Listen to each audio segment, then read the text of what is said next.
All right.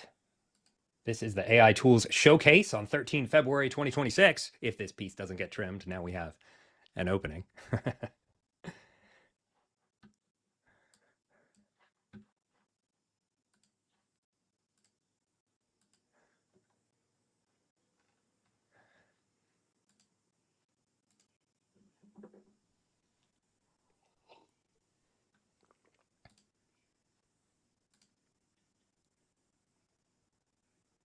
Oh, great. So it looks like we do have people arriving. How fun. Excellent. So if you could go ahead and find the chat box here in Zoom, there's a chat button down in the toolbar. And I'd like you to open it up and share. How are you feeling today on the scale of dog?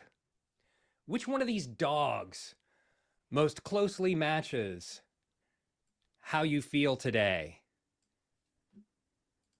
Are you a number 5? Are you a number 7? Which dog matches how you feel? Alex says he's a 3. That's kind of how I feel. I'm going to pop in a 3 into the chat box. Felix, why don't you pick one of these dogs and put a number in the chat box? Perfect, onto it. Yeah. Oh, we got some 6s today. I love it when there's 6s in the room. Always means we're going to have a good time. Now, I know some people are not dog people, some people are cat people. And so, if you'd like to rate yourself on the scale of cat, how do you feel on the scale of cat? Are you a number 3? Are you a number 8? Which cat most closely matches how you feel today? Now, I know some people aren't really cat people or dog people. You might be a ray gun people. Raygun was a breakdancer at the Summer Olympics this year. You can go ahead and pop in a number. Which Raygun? I'm feeling like a number 3. I'm going to put in a 3 for how I am today. Which Raygun matches how you feel today? We're just giving you a little bit of fun interactivity while we're waiting for everyone to join. Thank you, everybody, for getting the gold star, for showing up early. Well done. Now, I know this might be annoying. You might have some things going on in the background where you think, oh, I just want this webinar in the background, but this is going to be a very interactive experience today. Over the next hour and a half, we're going to be sharing a lot of copy paste prompts. And everybody's going to be arriving over the next couple of minutes. And so I'm going to play a quick video about what can be done with AI. Uh-oh, can you hear that? No, we can't. I think you have to No share with sound. audio. I did share with audio. Oh no.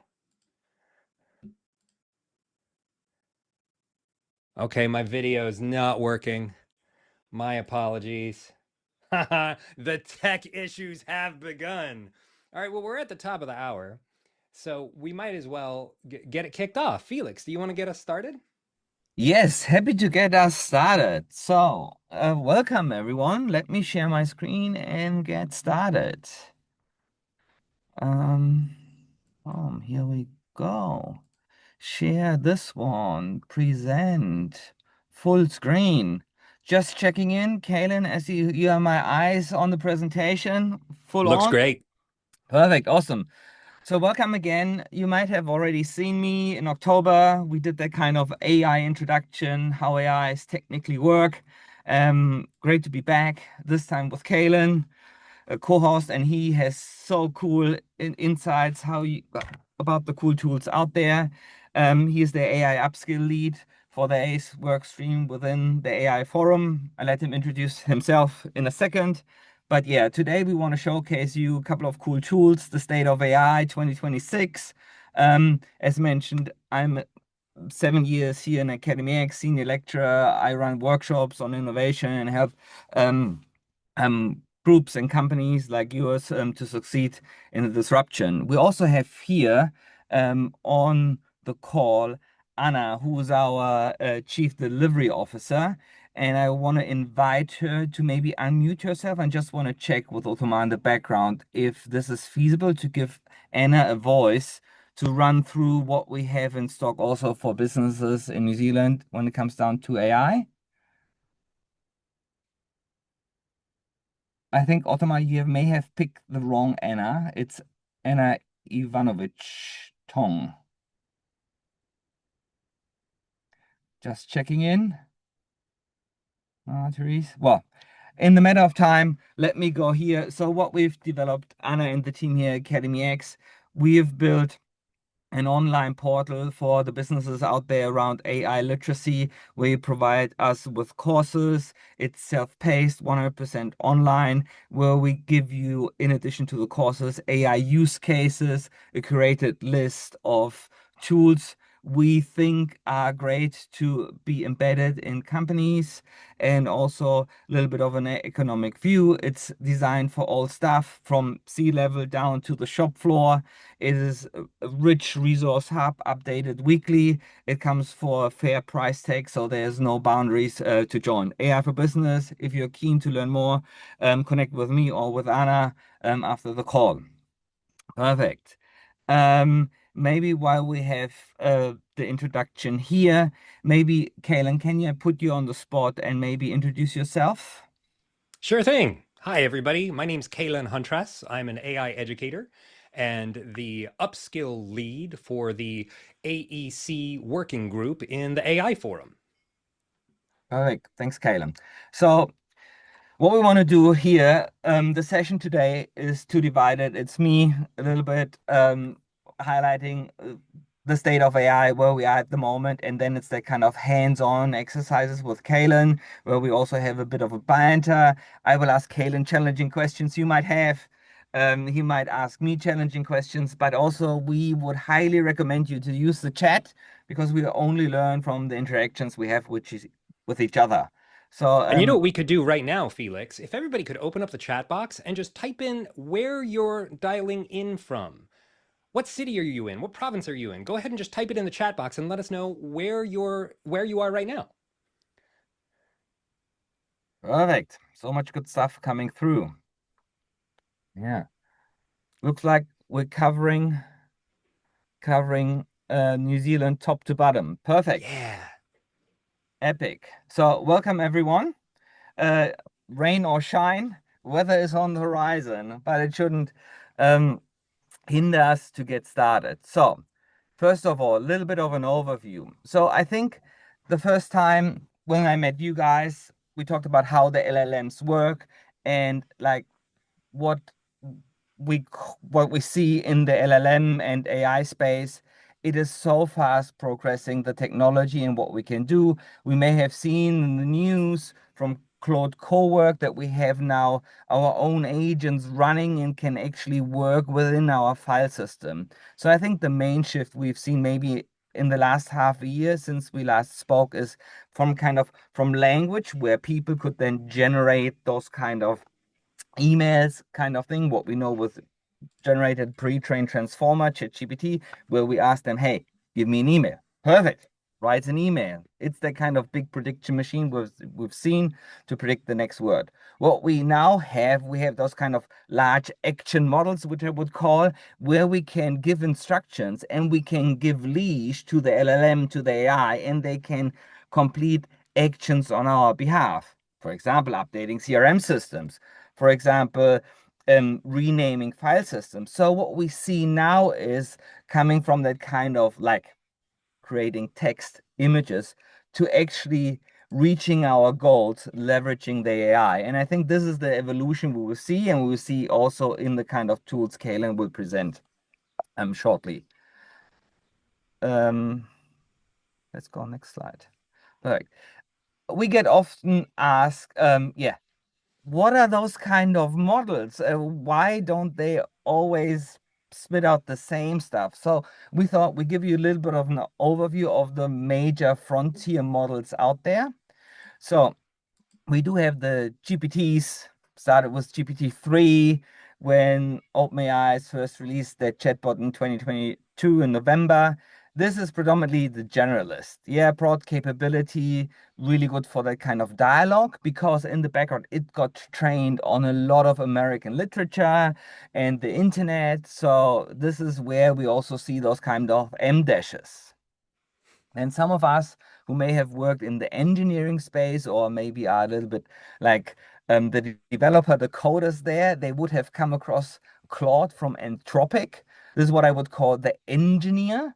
So it's really good at coding and debugging code, so more technical workflows because it has been trained differently and has been trained with an automatic self critique in there. So maybe this is going forward when you're more in that kind of engineering space, maybe a frontier model you want to use. Then we do have the Gemini's 3.0 at the moment with the Nano Banana, what we've seen with image generation. This is Google's frontier model developed by DeepMind. Also, if you haven't seen it, there's a really great documentary out there of the founder of DeepMind, who is the brain behind the Gemini one. Keep in mind, Google has a lot of information from Google search, from YouTube, and all those kind of things. So that's why it is really good in understanding context because the Google engineers have that kind of wide variety of information. And then we do have the Elon Musk stuff with Grok 4, and this is the real-time rebel because it has been trained on or is being training on live data coming from Twitter or formerly now X. So you get that kind of real-time insights. So these are the four frontier models we see out there, and everyone, there's pros and cons to it. And I think for you to have a play around, maybe you take the same prompt and chuck it into all of those kind of four and see what resonates best with you. I think having that kind of hands-on experience with things give you a better understanding how they are different. Yeah. With that said, because today it's around exploring like specific AI-enabled platforms, applications for your industry, I thought I give you a little bit of an overview, what we call the wrapper setup. Because a wrapper setup is technically what you might engage or what Caelan is showing us. It is an application which consists out of three layers. Yeah, we do have a front end layer, which is where you would interact, you would chat, you see the dashboards where you would upload your project related information. And then we have that kind of wrapper orchestration layer. This is where that kind of smarts is inbuilt, where the company who built the application will give the LLM in understanding what they see, the workflow, the logic, how it has to adjust self-critique itself. And then we do have the API engine, the integration with the brain, with the LLM. And this is where we then integrate with those kind of frontier models on a technical space, where we have then maybe the OpenAIs to be integrated, or we have the Gemini is integrated. And you can see if you, for example, um, using Copilot from Microsoft, they have on the upper right-hand side that kind of drop-down selection button, what kind of frontier model you want to choose. And similar here, depending what kind of application you're using, the engineers of that kind of company might have made a conscious decision to then integrate with Claude. So has happened for Cursor and Replit. These are coding tools, and they are predominantly using Claude. Well, I'm a simple guy, so I always like one-line takeaways. So the AI apps you will see, it has a front end. It is your easy to understand experience when it comes down to interacting and gives you a richer experience than rather than those kind of chatbots. Then we have that kind of context wrapper orchestration layer with the use cases, the industry specific knowledge. And then we do have that kind of model, which is that kind of API platform integration. A couple of news here, which has was quite exciting last week to see. The one of you who was following the press, there was the biggest merger in history. SpaceX acquires XAI, which creates a 1.25 trillion company. Why is this so exciting? Well, on the one hand side, we have that AI component to it, um, which is the Croc type of thing, and then we have SpaceX with the Starlink in itself. So the problem humanity will face here on Earth is that for running AI, we have to have a lot of power, which runs the compute, which means we need to have energy and we have to cool down all our servers. So with SpaceX and that kind of merger, there's no power constraints because in the orbit we have unlimited solar for energy space. We don't have a cooling problem because it's really cold up there. And because we do have those kind of mesh networks with the satellites surrounding our problem, we don't have any latency disadvantages because we can be online anywhere and we don't have that kind of last mile problem. So really, really exciting. With that said, um, now let's get our hands dirty with some kind of live demonstration and case studies from Caelan. And I think the next chapter after we're closing off this um, webinar is that the AI you will see today will be your co-workers of the future. So get your hands dirty and deploy your co-workers going forward. Over to you, Caelan. Great. Thanks so much, Felix. Yeah, what we're going to talk about today is AI tools. We're going to showcase some ways that AI tools are being used in the AEC field. Now, quick intro: I'm an AI educator. I give AI training workshops, and I'm also a public speaker. I'm also a dual citizen with America and New Zealand, but I'm from Portland, Oregon, and that's why I sound so funny. So forgive me if my accent gets in the way. What I do is I train ambitious professionals to improve their productivity, strategy, and creativity using AI tools. And here's a quick agenda of what we're going to talk about today. We're going to go over some tool demos for the sector. We'll look at some New Zealand case studies, and we're going to play some interactive games. And we'll have some time at the end for Q&A. And so if you want to put some questions in the chat box, we'll collect those as we go. You can send them to hosts and panelists, but it's also easier to share those questions so that others know what you're dealing with. So feel free to just use the chat box to send to everyone. And that's actually the first game we're going to play. We're going to do a chat waterfall. Okay, so I'm going to ask you a question and I'm going to set a timer for 1 minute. And I want you to write your answer to this question, but don't hit enter right away. We're going to wait to the end of this timer, and then everybody's going to hit enter at the same time. So we get this waterfall of responses. And the question I want to ask you is, what do you wish AI could do for you? Something that it can't do now. You've got 1 minute. Go into the chat box and answer this question. What do you wish AI could do for you that it can't do now? If we could wave a magic wand, what do you wish it could do? Don't hit enter yet. We're going to wait till the end of this timer.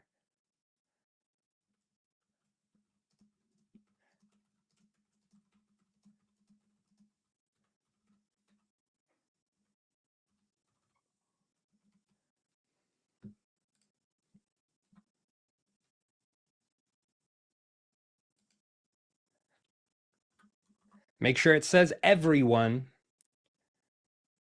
so that everyone can see it. I see some coming in for hosts and panelists. Turn it over to everyone.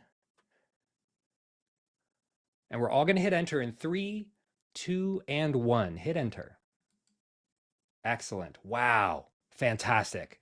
Thank you for sharing this, everyone. This is going to be great. So we're going to look through this, and there's so many different things that AI can do. It's kind of overwhelming. And so what a lot of people do is they pick one tool that can do a thing or two, but they don't have a structured plan to grow. A lot of people gain proficiency in one of the tools. Do you recognize any of these tools? These logos, you might recognize some of them. Say some of them out loud. I know you're on mute, but just say out loud, what do you notice here? Which logos are here? I'm going to share you the names in 3 seconds, 2 seconds, 1 second. These are some frontier models. Okay, now we're going to do one more pop quiz before we get into the tools. What does GPT stand for? Say it out loud if you know it to yourself. What does GPT stand for? Sound it out. Make a guess. The GPT in ChatGPT. Okay, I'm going to tell you now. You ready? Generative pre-trained transformer. That's what the GPT in ChatGPT stands for. It's generative because it makes something.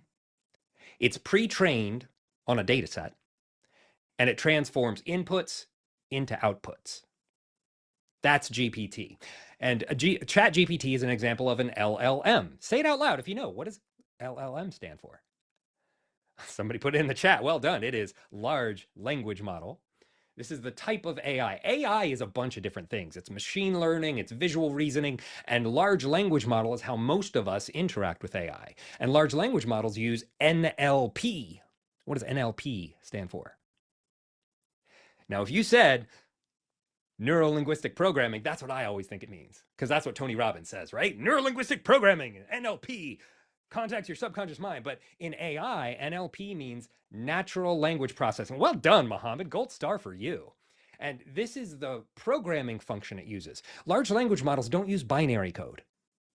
It uses language the whole time. It uses something called tokens, which is a part of a word or the distance to another token. And it processes these in tokens instead of binary. Now, MCP, it's kind of arcane. MCP stands for Model Context Protocol. And the Model Context Protocol it's like an API for agents. It's how different agents talk to each other. It's a universal connector. And you know what they say about MCP is that the S stands for security. We're still working out some bugs with MCP. Okay, so I'm going to give you a case study right now about how AI is being used right now in the sector. And this case study is on our Knowledge Hub. Now, we have a Knowledge Hub that's dedicated to the AEC sector. I'm going to go ahead and pop a link to the chat in here because we're adding a bunch of resources in here. Now, this is at a subdomain of the AI Forum website at aec.aiforum.org.nz. And on our main page, it goes through some of the things that we do as a working group and why AI matters for Aotearoa. And this Knowledge Hub has a lot of case studies and tutorials. And the first one that we're going to look at is the preformance case study. Okay. Now you can read this in detail if you like at another time, but what this case study goes over is how AI is being embedded in the construction life cycle from pre-construction through to operations and refurbishment. And there's a couple of things I want to highlight in here. You know, the case study goes over the technical problems that Preformance was facing, what the stakes are, and how they implemented it. But what I really want to highlight today is the quantifiable results. Every dollar spent on digital pre-construction checks saved the physical site $28. It's an incredible return on investment. The data pipeline saved more than 30% of both the cost and the program time because they were using reality capture. They were using, like think of a Roomba going around and taking up-to-date photos and videos of the site every day. And this creates some really good data. And this was one of the technical insights. That accurate data is a non-negotiable. If you're going to be working with data or working with AI, accurate data is critical. And that AI is a life cycle enabler. Its greatest impact is seen when it's applied across pre-construction, construction, and operations, not just in silos. So it's great to start with one project, but having a holistic view can really accelerate the benefits. And that human AI collaboration is essential. Now, let's say you had a really big bid to do. Like let's say you're at a company like Preformance, and there's a bid that comes out on Gets, right? And you get all of this documentation. How do you interpret all that documentation? Now, it used to take a whole lot of time, and we'd have to spend time reading through the documents and deciphering what they mean. But there's a great tool at notebooklm.google.com. I'm going to put this link in the chat box. And then I'm going to demonstrate how I make a notebook. Instead of a large language model, a notebook language model is trained not just on a data set, but on an entire notebook of material you provide.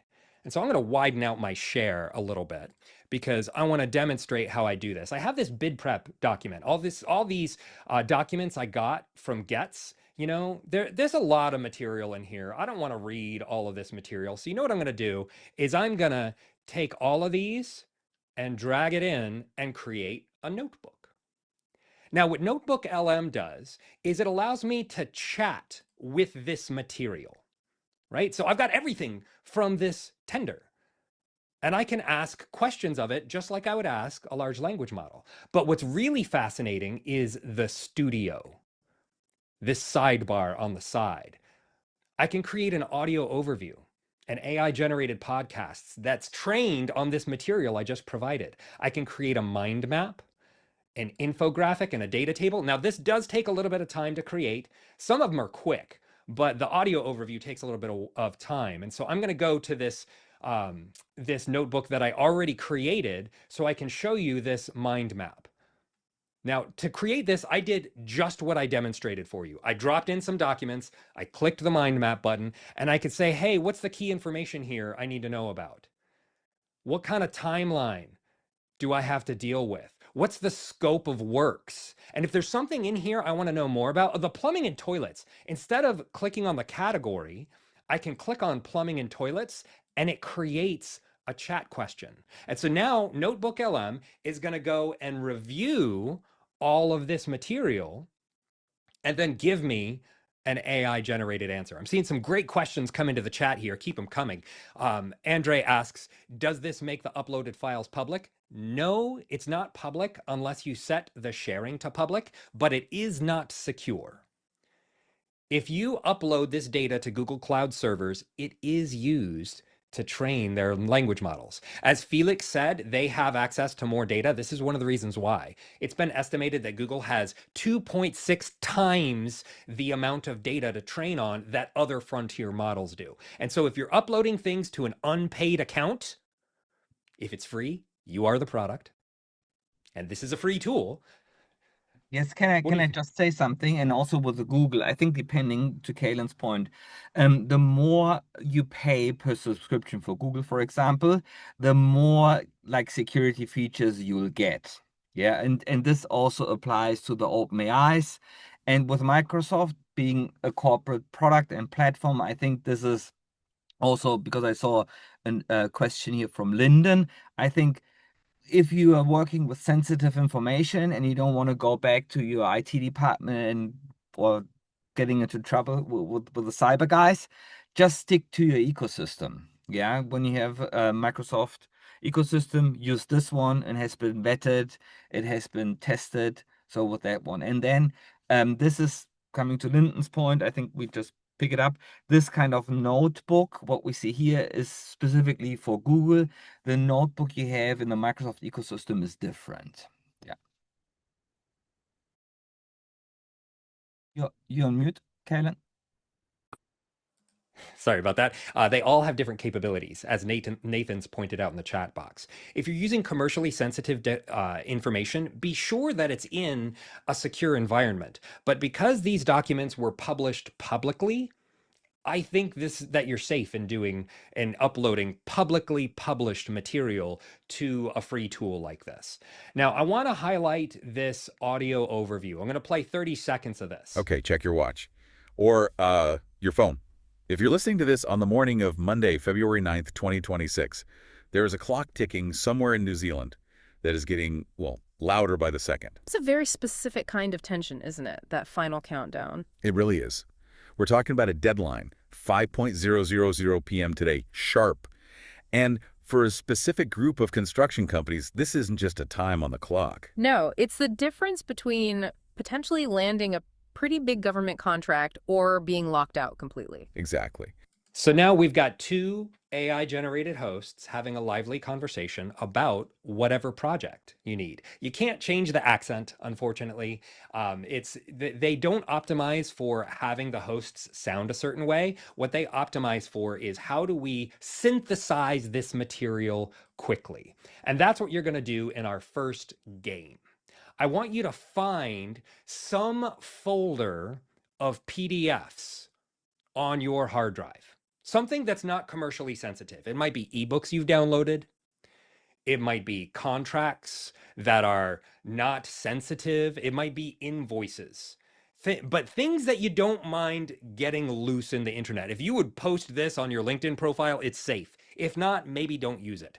But what I want you to do is I want you to upload some PDFs to Notebook LM. So click on that link in the chat box for Notebook LM, and I'm going to set a timer for 2 minutes. And I want you to use these prompts. Now, if you don't have a Google account, you can also upload PDFs to ChatGPT or to Copilot, and it doesn't matter what they are. Make sure they're not commercially sensitive. We're just playing a game here. All right, I'm just going to set a timer for 2 minutes, and I'm going to give you some time to play with these prompts.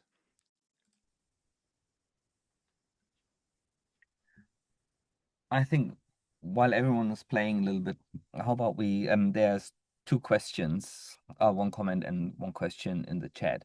So one is from Nathan around that Google AI can't index files and folders. Not at the moment. There are a couple of automation things out there in the Google Workspace. So it has a Workspace Studio.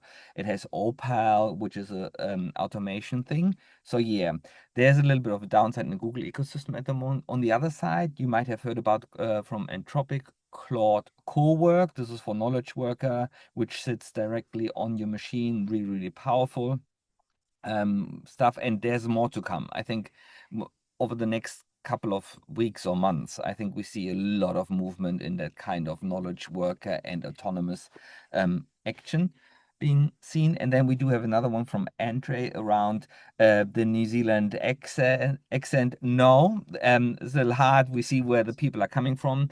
If you want to build something with a really specific New Zealand accent, there's 11 Labs out there, which is predominantly used for voice. They have New Zealand accents there, female, male. Sometimes doesn't resonate, but you can Yeah, also their upload your Australian accent is quite good, but their New yeah. Zealand accent still needs some work. Yeah, but you can also upload. So what they need 30 seconds Mm-hmm. of your voice, and so you can also clone your voice. 11 apps, pretty cool. And now Mm-hmm. we have 25 seconds to run.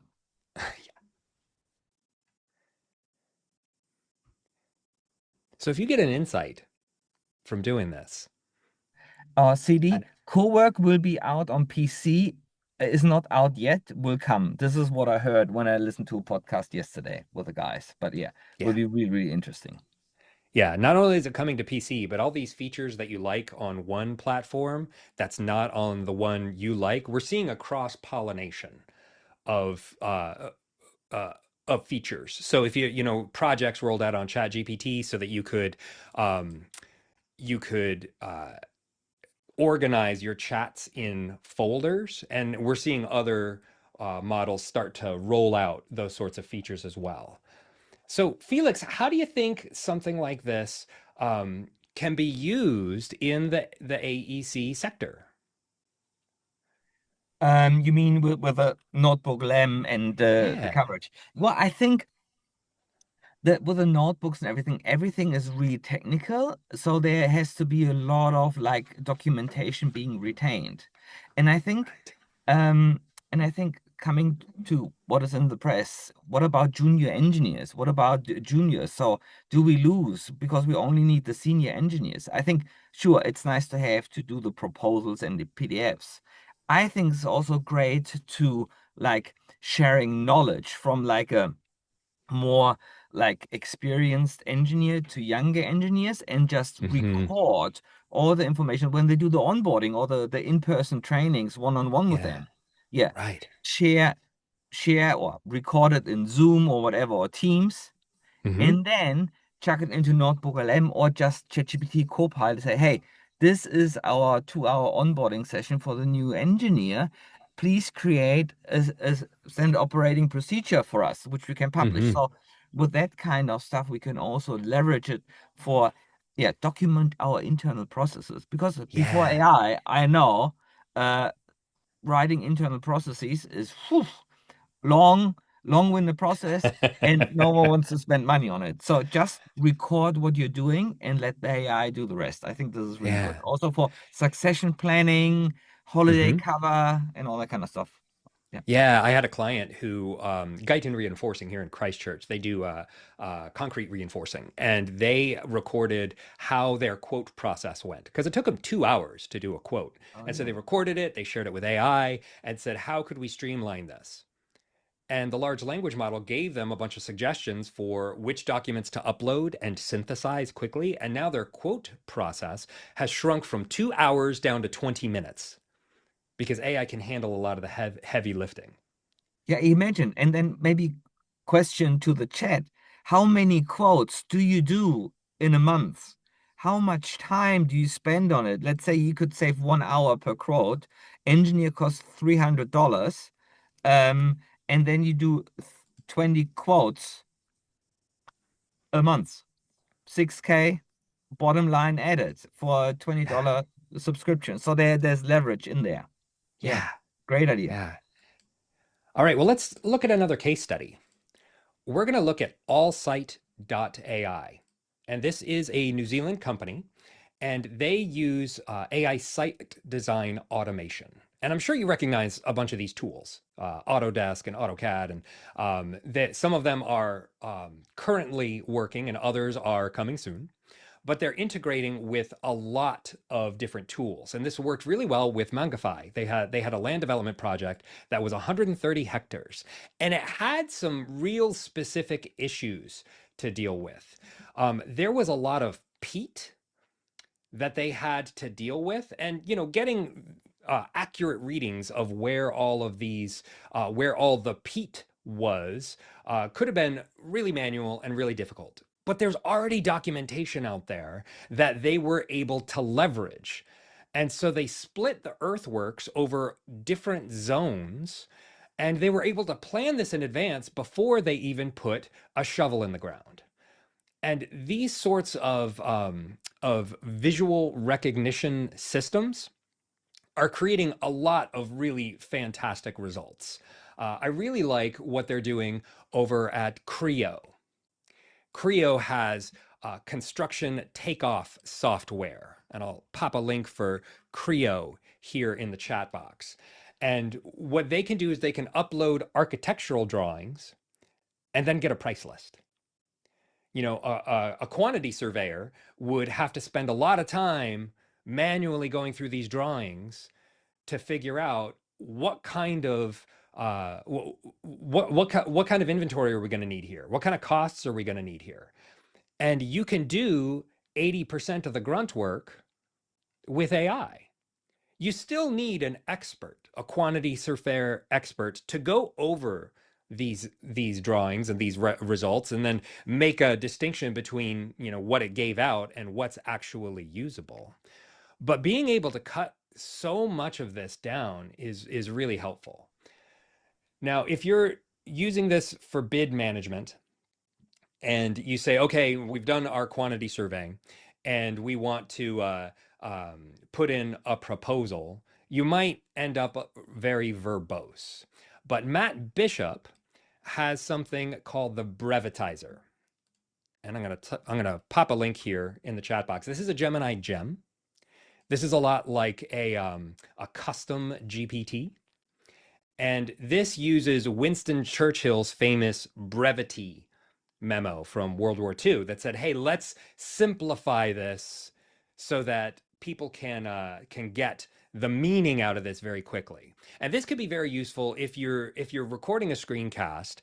As Paul is sharing here in the chat box, you can record everything in a Teams video, and you could put the transcript in here, and then get it succinct. And by pasting a long transcript in here, you can extract the meaning really quickly. But there's another thing you can do with transcripts, and this is going to be our next game, is to upload meeting summaries. Now, if you've recorded a meeting through Teams or through Zoom and you have a text transcript, uploading it to AI can immediately surface insights. And I'm going to demo this, and then I'm going to give you a demo transcript that you can use with these prompts. Here's a meeting transcript. Can you extract the key points list the action items with responsible people, and highlight any deadlines. And what I'm going to do now, and I'll demo this, and then I'll give you a chance to do it as well.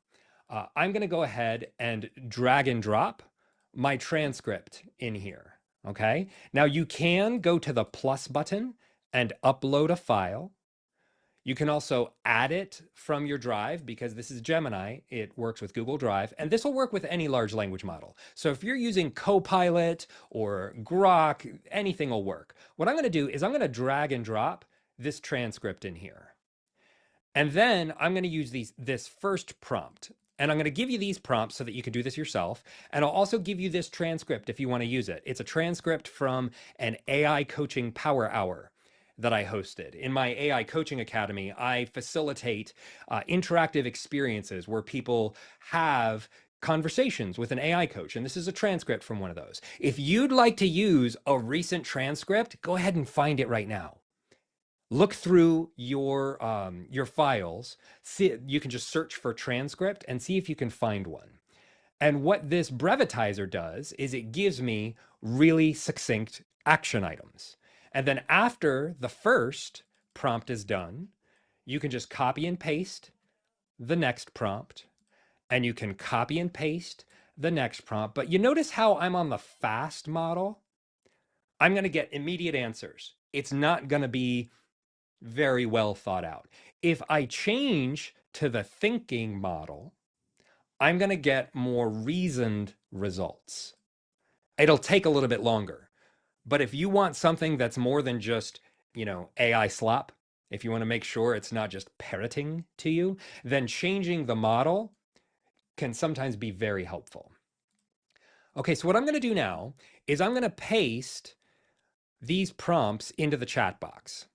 And I'll set a timer for 2 minutes. Now, after the prompts, I've got a sample transcript you can use. Feel free to download this transcript if you like. But if you have your own transcript you'd like to do to try out extracting meaning from the transcript, then this is a great opportunity to do it. So I'll set a timer for 2 minutes. While the timer is running down, I'm monitoring the chat. So on the one hand side, Paul asked if you can do it in Teams. Yes, Caelan has already mentioned it. You can do it in Teams, whatever tool. And also what Caelan has shown with those kind of gems.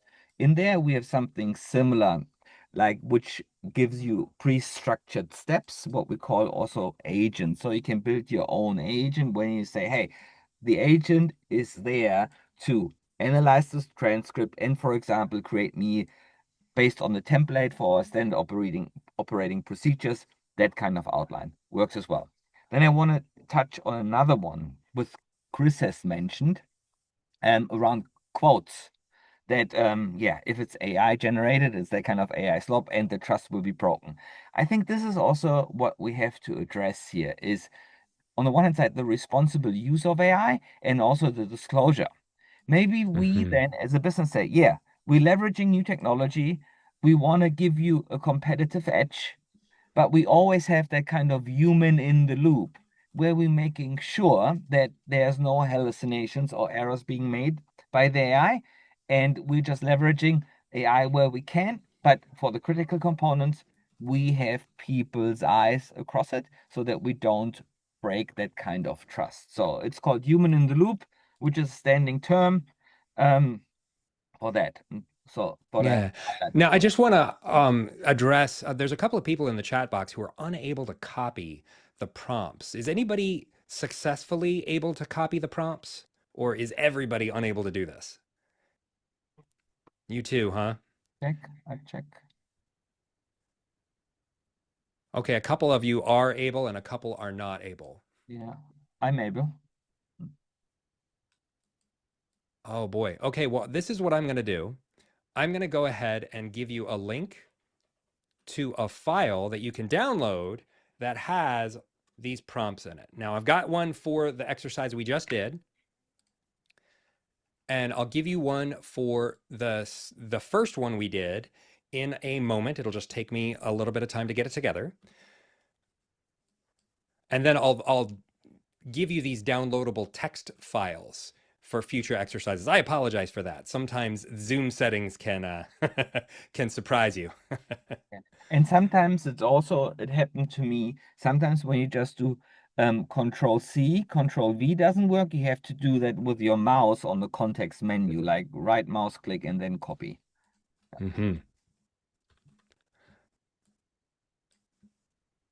Okay, so if you want those PDF prompts, I have those right here for you. Sorry about that, everybody.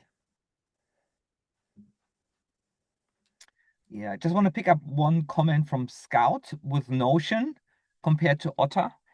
I think Notion, depending what kind of ecosystem you are, but I think Notion, what they have, creating a kind of, let's call it second brain, like your operating system, is really, really good. They have invested a lot of time to make it really, really good. That kind of wrapper, coming back to that kind of wrapper, they're using OpenAI, but really good. Yeah.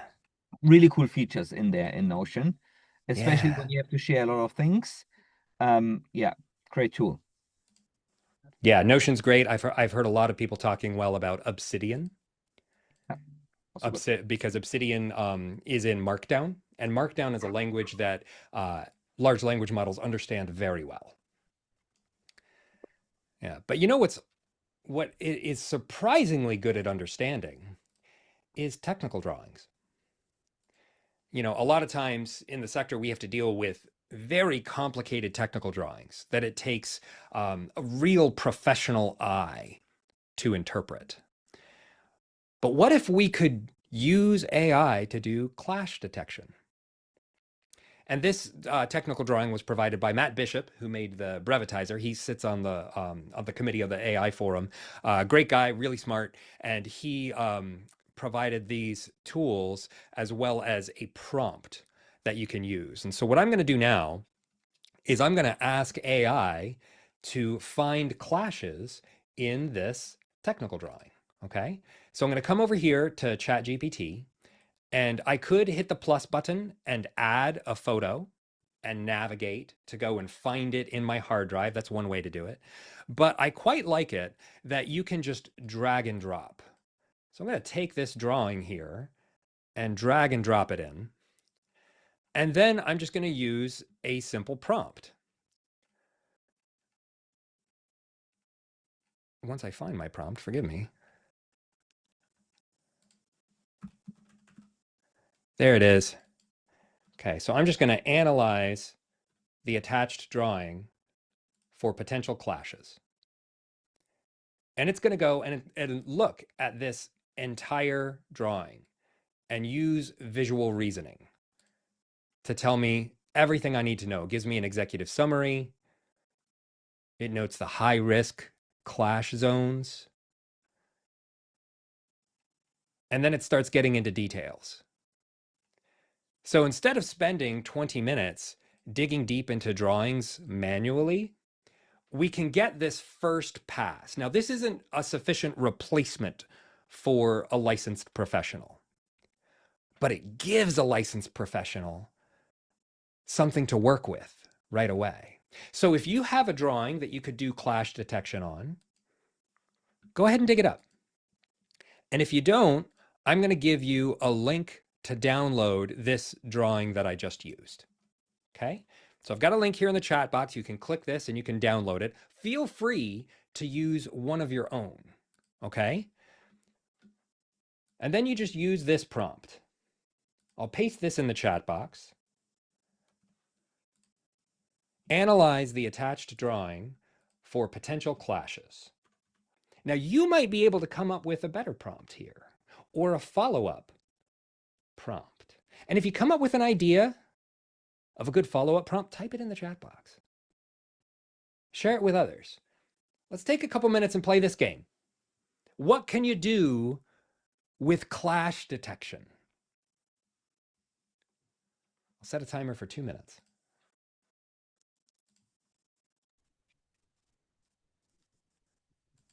I'm just monitoring here the channels, Caelan, and we have a in the Q&A, we do have a question from Charlie, which is a really good one. So, which model has the best agentic capacity right now? Okay, here are our areas we should comment on. Claude, like Cowork, anti-gravity, Google, Manus, on the more focused on Asia, and then we have OpenClaw. So, do you have any thoughts? Many. Yeah. Manus was the first to have browser capabilities. Yeah. And so it's got a special place in my heart because it's the first one that could go and click the button that says, yes, I'm Yeah. a human. And it can fill out forms for you. I find it's a little bit older technology now, and I don't use it for more advanced things. Anti-gravity, I haven't gotten great results from. I love the UI of Mm. anti-gravity, but I'm not getting the performance that I get out of Claude. Yeah. Claude, and we're going to talk about Claude Code and about OpenClaw. And these are different. Claude Code, the last week of last year, at the end of December, they said, "Hey, free tokens, everybody! Go ahead and go build stuff, and we're gonna uncap the limits until the new year." And so a lot of people went building things. They built Claude Cowork at Anthropic, which is something that allows Claude to take over your computer and go and organize your downloads folder and find things. And so we took a great step forward with Claude Code and Claude Cowork. And OpenClaw is this new version where you can basically give Claude Code complete access to a machine. And so what a lot of people are doing is they're buying a Mac Mini and saying, okay, OpenClaw, this is your machine. Because you're not going to have root access to my machine, because what happens if I get a prompt injection or if I get hacked? I don't want to lose my machine, but I'll give you your own little machine. And OpenClaw has become a 24/7 agent that works around the clock and does things on your behalf. And with the right Claude skills and the right instructions, OpenClaw has been revolutionary. There's a lot of people who are saying, this smells like AGI. That's how good it is.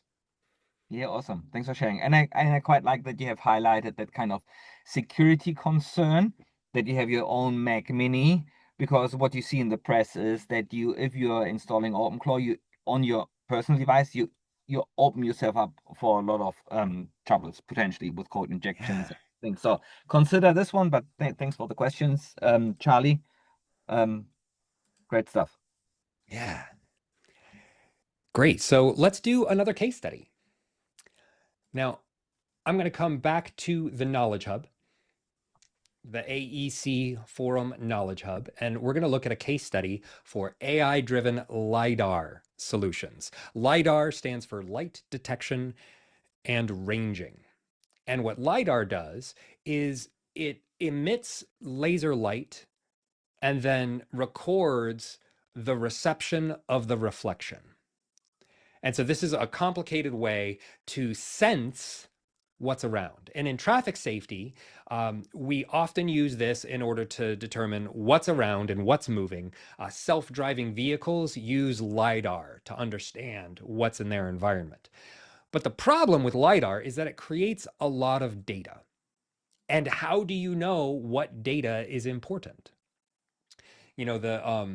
The New Zealand Transport Authority had 1 billion lines of data in Christchurch because they put up all these sensors in 2015 and they were harvesting all of this data and then didn't have a way to interact with it until they put an LLM wrapper around it and said, hey, I want to close off this intersection at 10 a.m. on a Tuesday. What sorts of knock-on effects am I going to see? And suddenly that data became usable.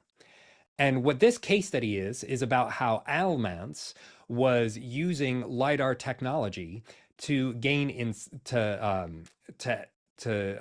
collect a lot of data and extract meaning from it. And the insights that they had, and in a lot of case studies, this is the important part, is what insights did we learn from this case study? And with this Almance case study, sensor fusion is critical.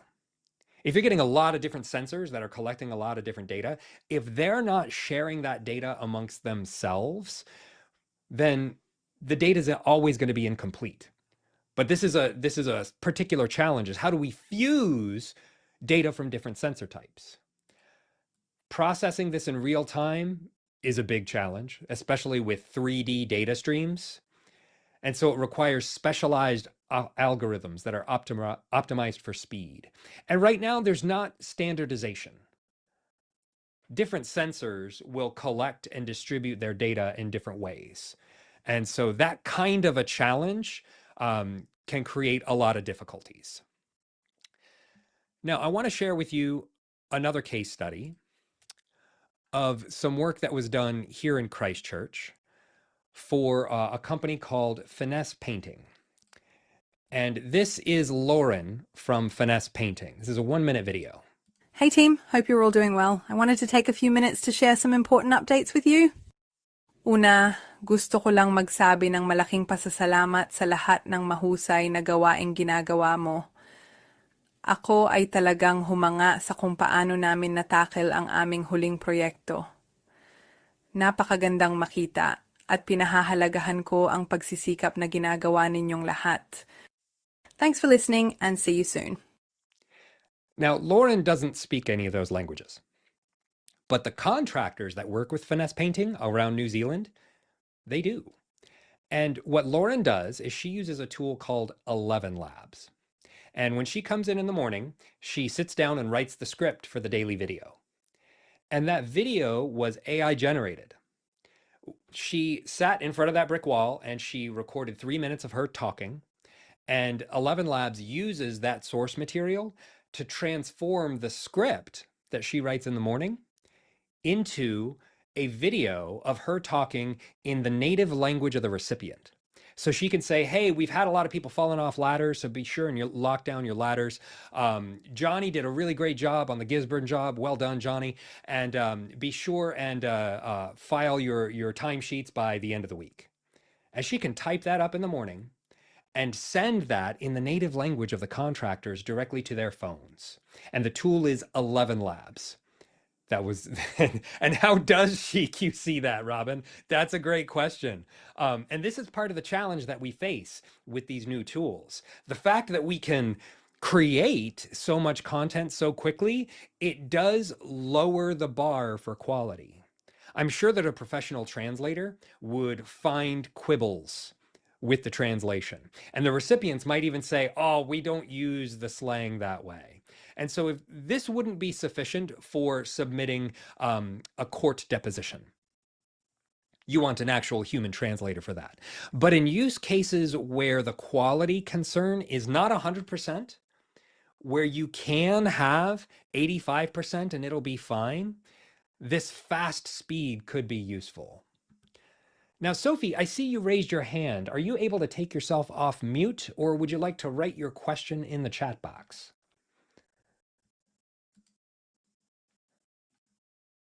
Here we go. I can allow you to talk. What's your question, Sophie?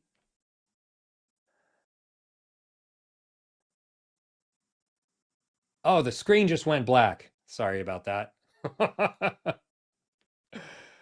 uh,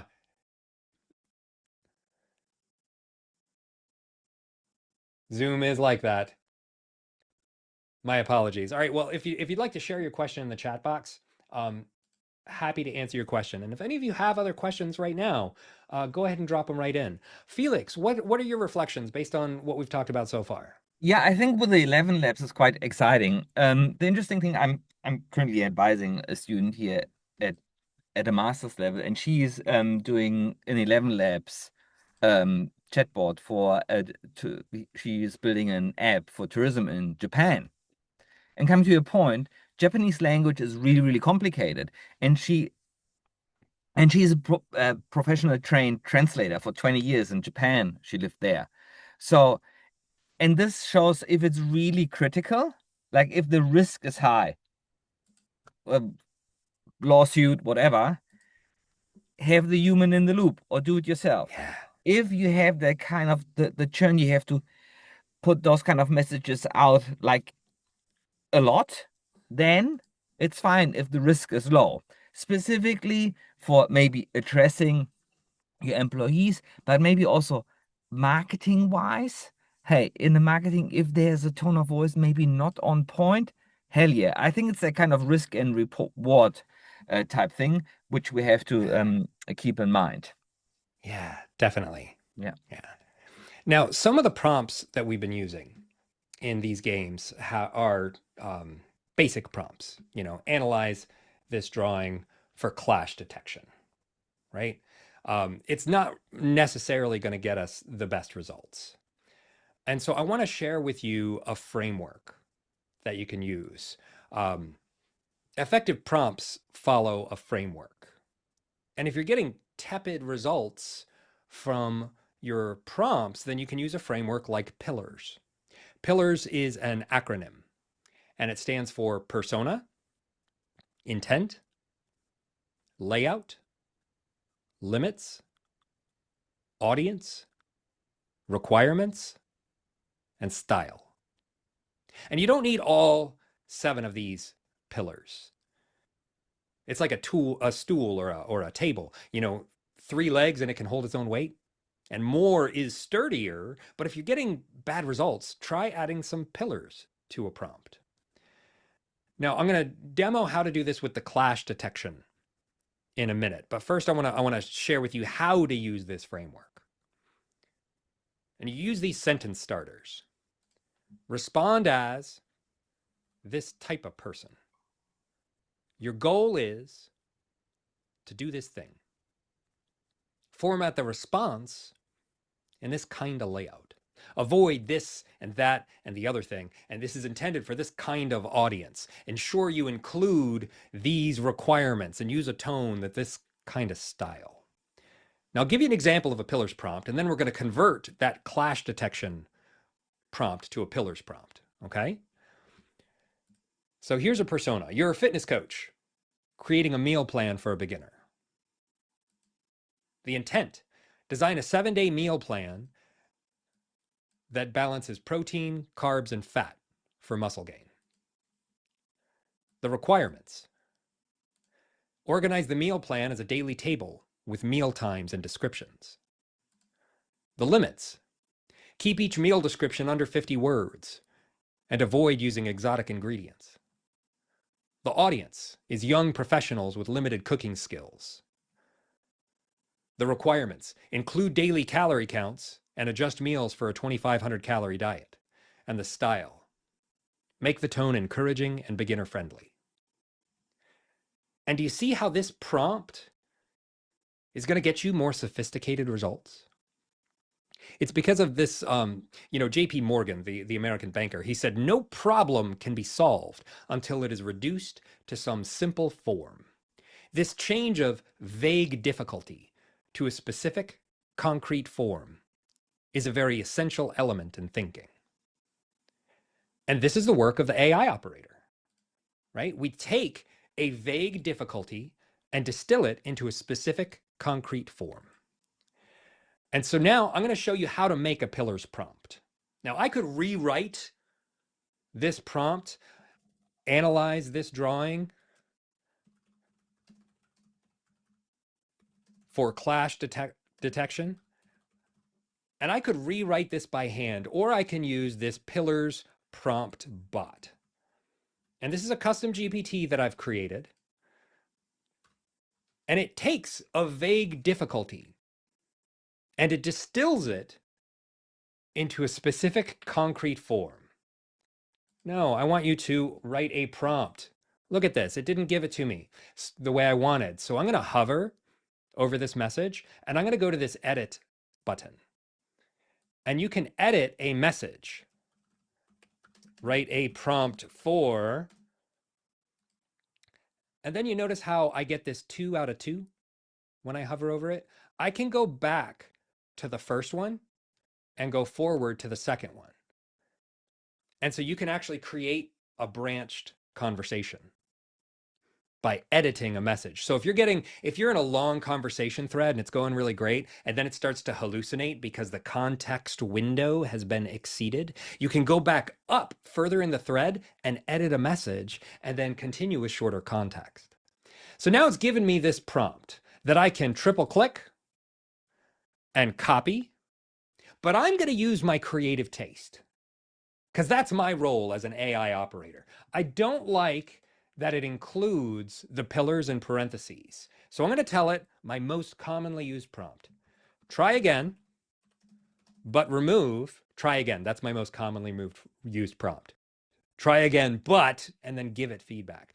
But remove the pillars in parentheses. And now it gives me the prompt the way I want it. And I can triple click it, go to new chat, and paste it. And with just a little bit of massaging, oh, I need to add the image, silly AI operator. Let me put that image in there. And I can even compare this output to the previous output. And I could see, how does the pillars prompt analyze the clash detection versus how does a small prompt analyze the clash detection? And so what I'd like you to do right now is I'd like you to go to a previous chat in your chronological chat history. I want you to go and find a prompt that you're not satisfied with. And I want you to use the Pillars prompt bot to make a better prompt and try it again. Okay? So I'm going to set a timer for 2 minutes.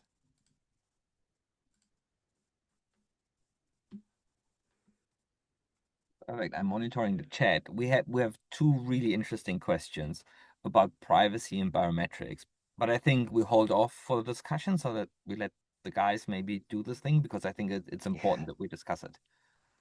Yeah, great. Yeah.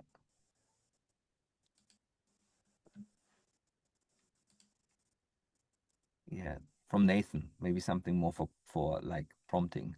Yeah, my biggest issue is always response with bold text, includes links, emojis, and all those kind of things. I think, yeah, it's what you have to tell it, treat it like a coworker. Yeah, I don't like emojis. Yeah, tell it what you like and tell it what you dislike.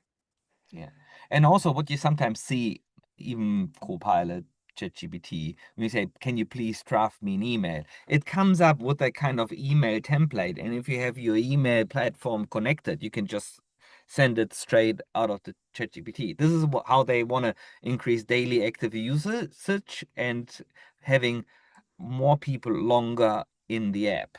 Yeah. Yeah. Yeah, I listened to a podcast, maybe also. I don't know what your thoughts are on that, Caelan, but I think ChatGPT and others are becoming the new social media things. We know that kind of bottomless scroll with Facebook, so they invented it. Cool, got it, got the documentary of Netflix, makes sense. And then we do have what we have in ChatGPT. Remember when you do something and said, "Oh, I can also do this and this for you. Should I do it?" Yeah.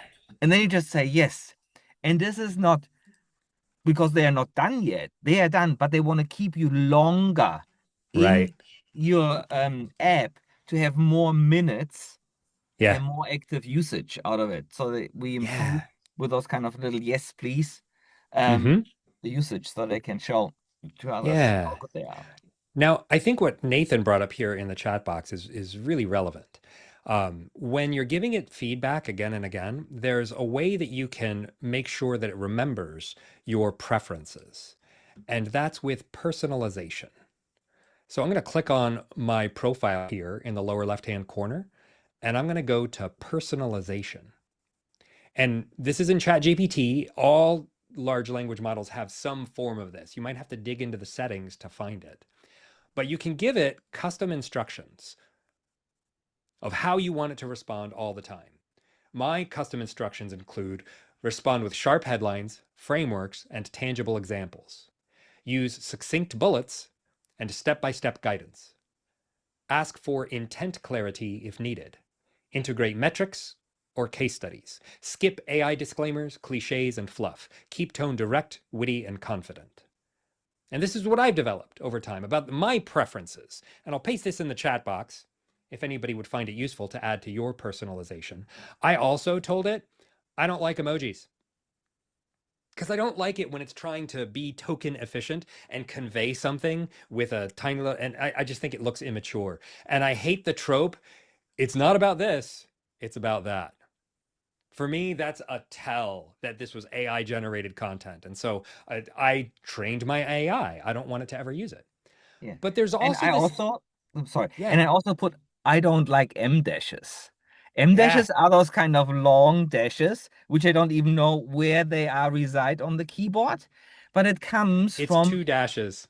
Yeah, but it comes where, for example, OpenAI predominantly uses that one where it comes from.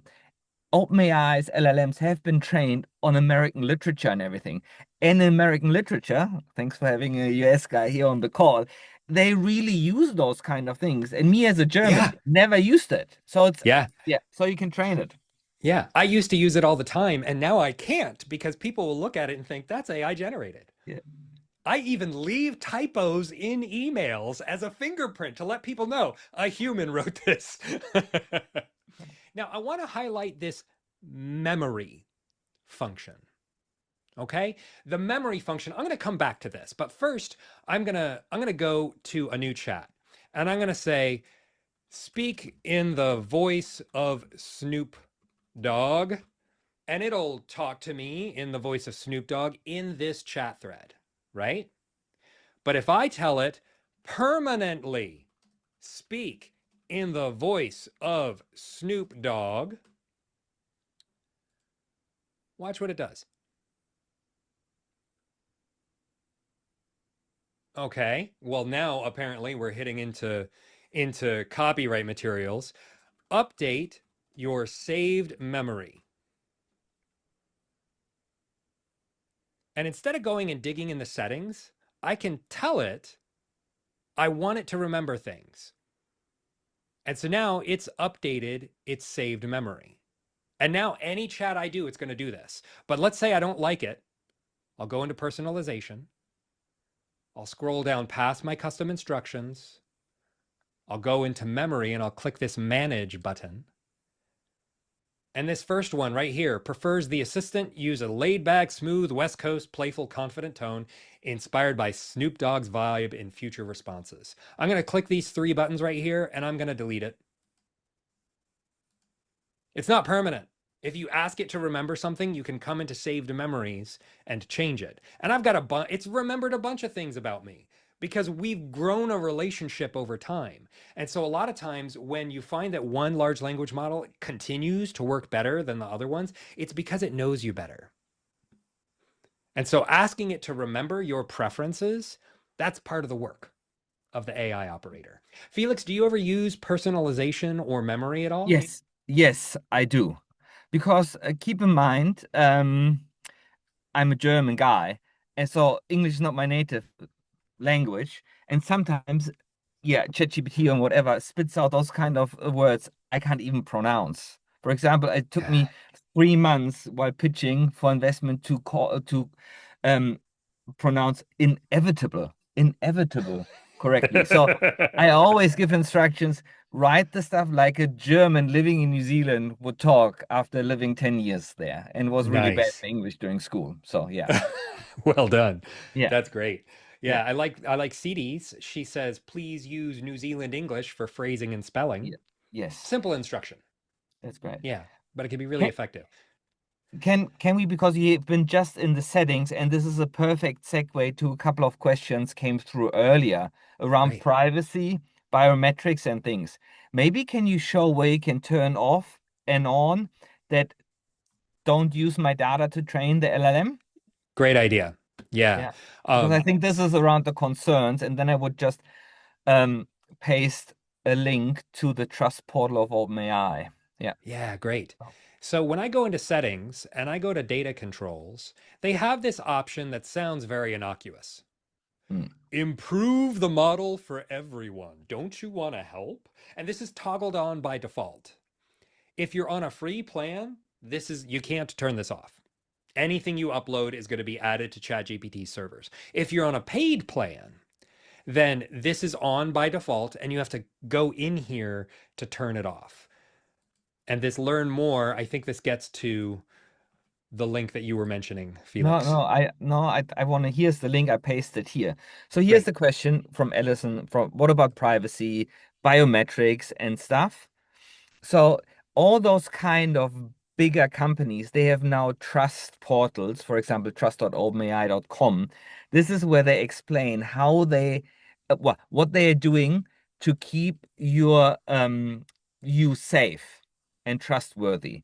So in that trust.openai.com, have a look, go in there, And there you see all the kind of third-party attestations, what you have from IT auditors, attesting that that kind of toggle on, toggle off button, not train, is actually doing the things in the background, that it's not recording your stuff. They also have stuff around privacy, biometrics, and all those things. There was another mention around biometrics with the voice, the faces.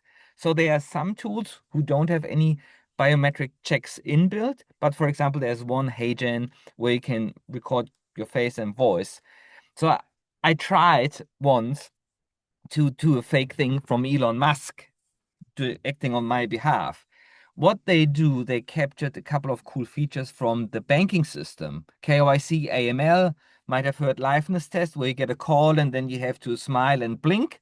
So they would give you a random sentence to read out, and they will mimic your image in the camera with the image you have uploaded of the avatar you want to create. So I think companies and applications become more aware of identity theft with the biometrics, but it's really, really hard. Specifically around, imagine we all have received the Westpac calls or ANZ calls, your voice confirms your identity. So I think we have to change something, but I think this is maybe a conversation more for the financial banking sector. But yeah, biometrics, keep your voice under the hood, I would say. Yeah, and as a security measure, work on a family password. Have something that is not written down, and you don't discuss it with your family while you have phones around. It's got to be something that anybody can remember, and it's best if it's two parts, because there's very sophisticated scams right now where somebody will call you up and say, "Honey, I'm in the emergency room. My kid is, our kid just was in an accident, and the card won't go through. The insurance isn't working. I need $3,000 wired to me right away." And it sounds just like your spouse. And if you have a family password where you say the first part and they don't say the second, then you know that it's not the actual person. And so as a security measure, a family password is a wise thing to have. To be kept offline. Offline all the time. No digital record, no nowhere. Yeah, we need an analog life. Yeah. Yeah.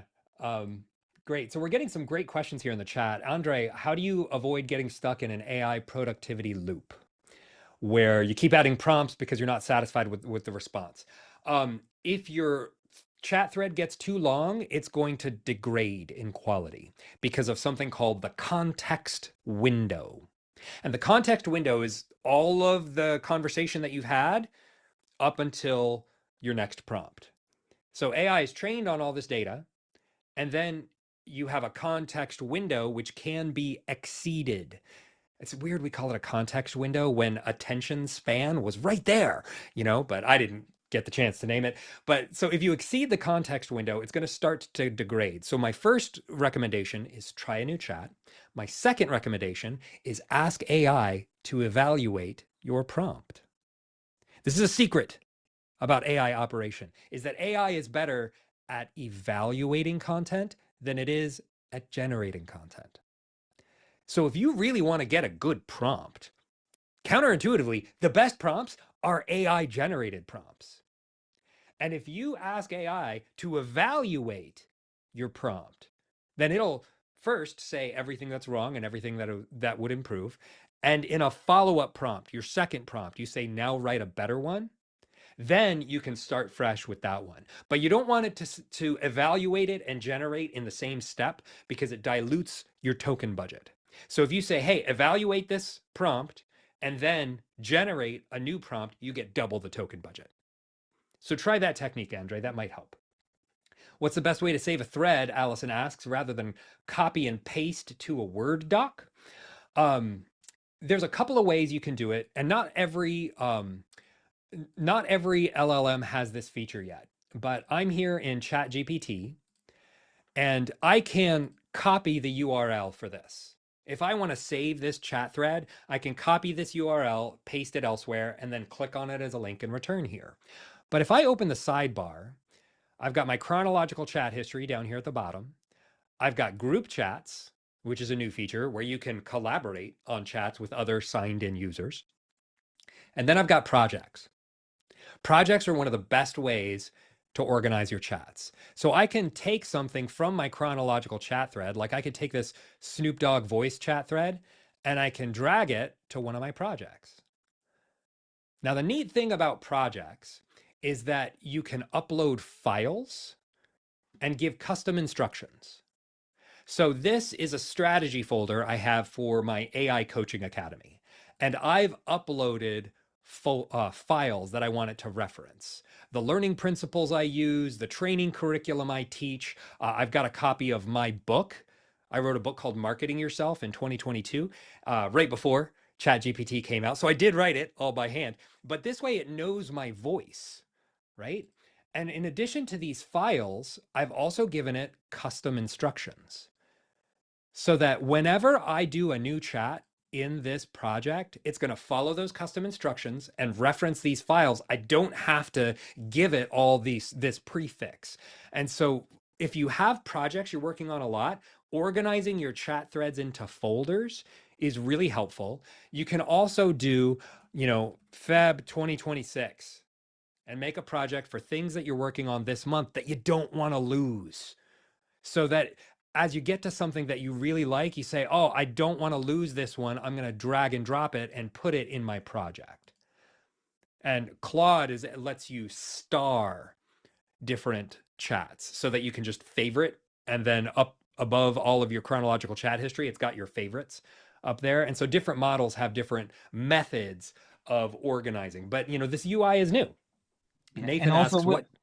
And Yeah, go also ahead, with the Felix. folders, you can give folder instructions. So all the chats we're having here is surrounding XYZ, health and fitness, or only the temporary folder. So you can give instructions, and maybe also in that kind of folder, only speak like Snoop Dogg, because I want to become a West Coast rapper here in New Right. Zealand. I don't know. Yeah. Yeah.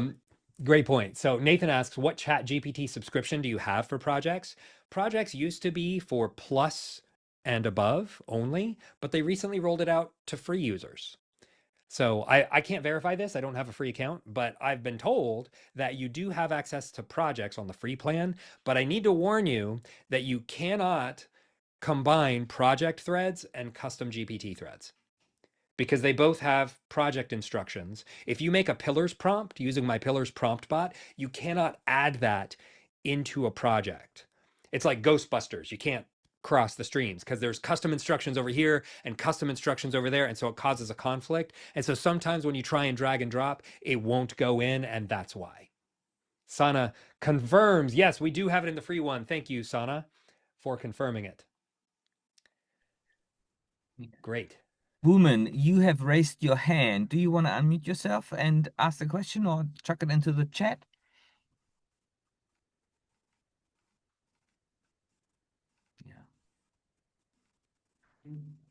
Yeah, just highlighting, Caelan, we are finishing up in 10 minutes in case. Yeah. Well, we've got some time for Q&A for about 5 minutes, and then maybe we can close and wrap up. Yeah, close and wrap up, and then we give Anna a voice. Excellent. Yeah, sounds great. So what are you taking away from today? Have you had an insight you want to share? Or is there a burning question you have about AI? Now's the time. Type it in the chat box. Any examples of MCP? That's a whole, I got a whole 90-minute workshop on vibe coding with Claude that we could get into. It's quite technical. My thought on MCP is that it's temporary, and it's not going to be how agents interact in the future. There are competing protocols like Google's A2A, agent to agent protocol. MCP was, it's early technology, and my hunch is that it's going to be superseded by some other way for Claude skills to communicate with each other in the near future. Well, do you have any thoughts on MCP, Felix? Yes, on the MCP, well, it's embedded also for the kind of actions within ChatGPT to do update records.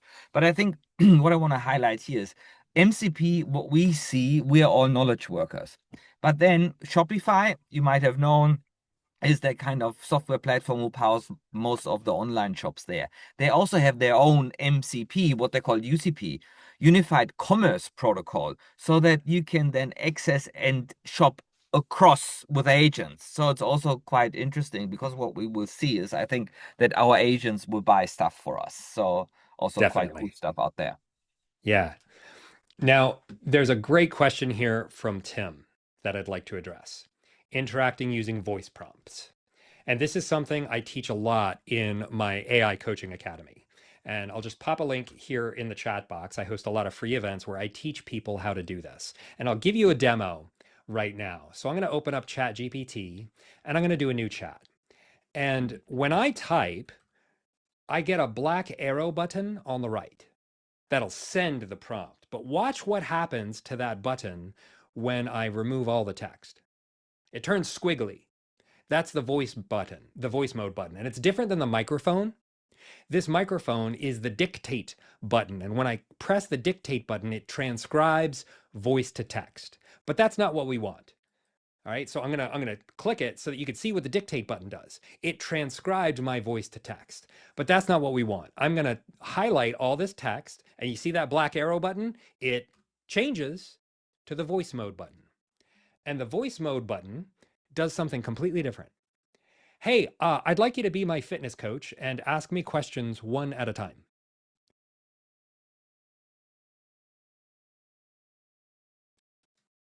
Okay, so I'm having a sound issue. My sound isn't coming through, but normally it would give me sound.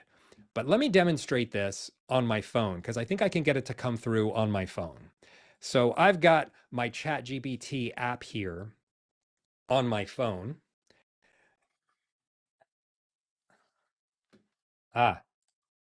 Did come through. Sorry about that. All right, so I'm here on my phone and I'm opening up ChatGPT. And you see this voice mode button. It changes when I type, but when I have no text, I get the voice mode button. When I'm walking my dog, when I'm driving in the car, I put this up on the dashboard. I click this button and I can have a hands-free conversation. Hey, I've got a big project coming up and I need to send a complicated email. Can you talk me through how to deal with this email? All right, let's break it down into a solid framework. First, clarify intent. What outcome? This is the skill of the future.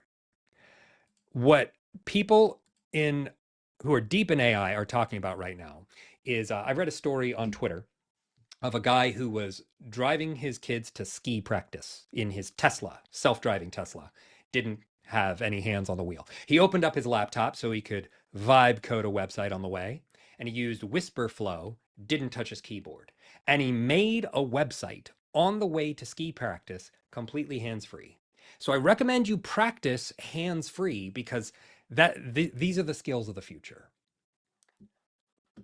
Felix, have you ever used voice mode? Hell yeah. 100% Yeah? of, Use it a well, lot? let's say 90% of the time. I use it when I'm on my own. If I surrounded by others, I think it's a little bit weird always talking to your laptop because maybe they will call the ambulance and ask for a white vest to bring along. No, I think because keep in mind, some of us are not so confident writing things with 10 fingers, and Sure. you can fast track ideation and actions. Yes. Yeah. Yeah. 100%. And I think it's a great coach when you're driving, stuck in traffic, have a conversation. Yeah. Right. Yeah, it really is. Yeah. Yeah.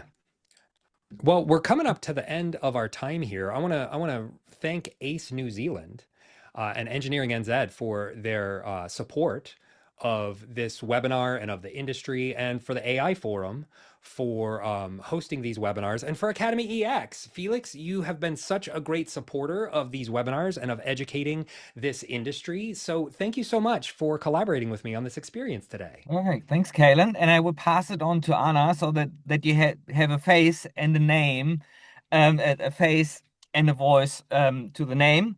She's our Chief Delivery Officer.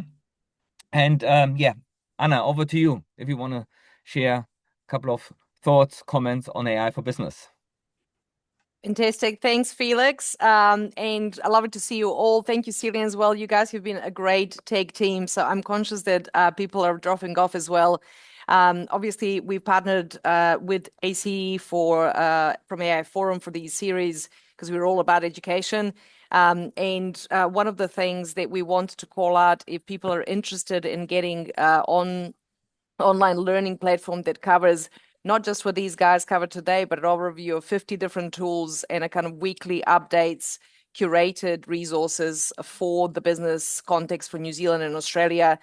We have built an AI for business learning platform solution end of last year, and it's been piloted with over 40 organizations at the moment. So do get in touch. A special call out for that is because Academy X is all about creating impact in future skills, is that we are launching a campaign that if you purchase, for every license that you purchase for your organization, one goes to the charity that you can nominate, or the charity that we have got pre-selected because they're in dire need of some AI help. There's very few of them, and they need to do some good maki around the motto. So get in touch with us at the Academy X. And thank you very much for being a wonderful audience and some great questions today. I've been loving the thread. Awesome. Thanks, guys. Thanks, everyone. Thanks, Anna. Stay safe and dry, and good start into the weekend ahead, and see you somewhere.